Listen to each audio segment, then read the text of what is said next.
کس کے حوالے سے فائرنگ کی گئی اور کس طرح سے ان پر پتھر برسائے گئے، اور اس کے بعد کی جو صورتحال بنی، یعنی میں یہ سمجھتا ہوں کہ شرپسندوں کو باقاعدہ اجازت ملی کہ وہ دکانوں کو آگ لگاتے پھریں، گولیاں چلاتے پھریں، پتھر برساتے پھریں، اور علامہ صاحب قطع کلامی کے لیے معذرت، مجھے مختصراً بتائیے گا کہ اس اجازت دینے کا بنیادی مقصد کیا ہو سکتا ہے؟ دیکھیں، میں یہی عرض کرنا چاہ رہا ہوں نا کہ گورنمنٹ نے اس معاملے میں تغافل سے کام لیا، تساہل سے کام لیا، سستی سے کام لیا، ول نہیں تھی۔ اس کی وجہ سے 3:15 بجے جو واقعہ شروع ہوا، جاری رہا، 1:30 بجے کرفیو کا اعلان کیا گیا، لیکن اس وقت تک مسجد بھی جل چکی تھی، 5 امام بارگاہیں بھی جلائی جا چکی تھیں، اور بہت ساری قیمتی جانیں بھی ضائع ہو چکی تھیں، اور پوری قوم کو ایک منفی میسج چلا گیا تھا۔ لہذا میں یہ سمجھتا ہوں کہ جن لوگوں نے مسجد کو جلایا، جن لوگوں نے مدرسے کو جلایا، جن لوگوں نے 5 امام بارگاہوں کو نشانہ بنایا اور جلا دیا، ان لوگوں کو روکا کیوں نہیں گیا پہلے ہی مرحلے میں، جبکہ آپ کے پاس فورس موجود تھی، جبکہ آپ کے پاس پولیس بھی موجود دوبارہ تھی؟ آپ کی طرف آتا ہوں، بہت بڑا سوالیہ نشان آپ نے چھوڑا ہے ریاست کے لیے، اسٹیٹ کے اوپر، کہ اسٹیٹ کہاں پہ۔ میں اس سے پہلے کہ عامر صاحب آپ کی طرف آؤں، علامہ صاحب مجھے بتائیے گا، یہ اس دہشت گردی کا، یہ تو میرے ساتھ جو بیٹھے ہیں عامر صاحب، ان کے دور میں بھی اس کو خوب پانی دیا گیا، اس پودے کو، اس درخت کو، دہشت گردی کے، جو کہ اب اتنا بڑا تناور درخت بن گیا کہ کاٹا بھی نہیں جا رہا۔ اس میں کوئی شک نہیں، ضیاء الحق کے دور سے لے کر اب تک جتنی حکومتیں آئیں،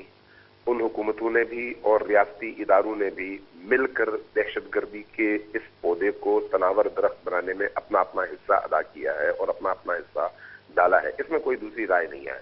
یہ وہی لوگ ہیں جن کو جہاد افغانستان میں مجاہد بنا کر پیش کیا گیا، اور ان کے ذریعے سے ڈالر کمائے گئے، اور جب ہوا تو اس کے نام پر ان کو استعمال کیا گیا، اور آج یہ طالبان اور شدت پسند اور لشکر اور اس طرح کے مختلف ناموں سے معاشرے کے اندر موجود ہیں، اور ناسور کی حیثیت سے اس معاشرے کو امن اور ان کا بھائی چارہ چھین رہے ہیں اور تباہ و برباد کر رہے ہیں۔ اس حوالے سے حکومتیں پوری طرح سے ذمہ دار ہیں، وہ ادارے جنہوں نے اس طرح کے لوگوں کو چھاونیاں بنا کے دیں، ایسے تربیتی مراکز بنا کے دیے، وہ سب کے سب ذمہ دار ہیں، اس میں دوسری کوئی رائے نہیں ہے۔ لیکن آج ہمارا مسئلہ یہ ہے کہ ہمارا ملک داؤ پہ لگ چکا ہے۔ اب اگر ہم دوبارہ اسی طرف جانے لگے، مطلب یہ ہے کہ برباد آ رہے ہیں۔ اب کم از کم ہمیں ہوش کے ناخن لینے چاہیے، ہمارے اداروں کو بھی اور ہماری ریاست کو بھی۔ اب کم از کم ان چیزوں کی دوبارہ تکرار نہیں ہونی چاہیے جس نے ہمیں اس نہج پر پہنچایا ہے۔ آج جو واقعات جنم لے رہے ہیں، آپ یہ دیکھیے، یہ وہی بازار ہے جہاں پر شیعہ سنی بریلوی دیوبندی سب کٹے رہتے ہیں، ان کی رشتہ داریاں ہیں، ان کی دکانیں کٹی ہیں، ان کے گھر کٹے ہیں۔ یہ کیسے ہو سکتا ہے کہ راتوں رات ایک دفعہ آپ اس طرح کی اشتعال انگیزی کریں؟ لاؤڈ سپیکر پر جو پابندی ہے، ایمپلیفائر ایکٹ کو جب پامال کیا جاتا ہے، آپ اس پر ایکشن نہ لیں، وہ دے دیں کہ جس طرح سے وہ چاہے، اس طرح کی زبان میں جا کر لوگوں کے جذبات سے کھیلے، لوگوں کو مشتعل کرے، اور ان کو شہر میں گلیوں میں اس طرح سے منتشر کر دے کہ وہ جہاں پر بھی کوئی عیدگاہ نظر آئے، کوئی مسجد نظر آئے، کوئی امام بارگاہ نظر آئے، اس کو چلانے کی کوشش۔ میں دوبارہ آپ کی طرف آتا جی علامہ صاحب، پیپلز پارٹی سے بات کرو تو وہ اپنے کپڑے کو، سوٹ بوٹ کو جھاڑ لیتی ہیں، مسلم لیگ نون سے بات کرو، اے این پی سے بات کرو، کوئی بھی اپنے پروں پہ پانی نہیں پڑنے دیتا۔ حقیقی مسئلہ، حقیقی ذمہ دار، حقیقی کلپریٹ کون ہے پھر قوم کا؟ دیکھیے، میں یہ سمجھتا ہوں کہ ہمارا سسٹم ہے، اس لیے کہ ہمارے سسٹم میں اتنا کرپشن آ چکا ہے کہ کوئی ادارہ کرپشن سے نہیں رہا۔ بڑے سے بڑے مجرم جب پکڑے جاتے ہیں تو بہت ہی کم عرصے میں وہ باعزت طور پر بری ہو جاتے ہیں۔ آپ کو معلوم ہے کہ پولیس کے اندر پیسہ دے کر آپ پوری تفتیش کا رخ بدل سکتے ہیں، اور مظلوم کو ظالم اور ظالم کو مظلوم بنا سکتے ہیں۔ آپ کو پتا ہے کہ وکیل کی جگہ خود جج بکتا ہے، اور پیسے دے کر آپ فیصلے ایسے کروا لیتے ہیں کہ 200 افراد کو قتل کرنے والے لوگ، اس وقت بھی آپ دیکھیے گا نا، آپ کو جنوبی پنجاب میں ایسے بہت سارے نام ملیں گے جو پاکستان کی ڈرامی پروٹوکول کے ساتھ، اور وہ بھی سرکاری پروٹوکول کے ساتھ، دہشت گردی میں مصروف ہے۔ جہاں پر اتنا سسٹم کرپٹ ہو چکا ہو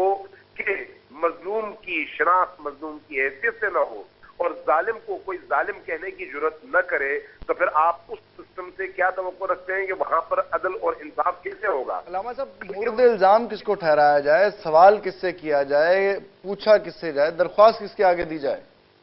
ریاست، میں سمجھتا ہوں ریاست کے وہ ادارے ذمہ دار ہیں جن کا کام لوگوں کو انصاف مہیا کرنا ہے، چاہے کسی بھی پولیس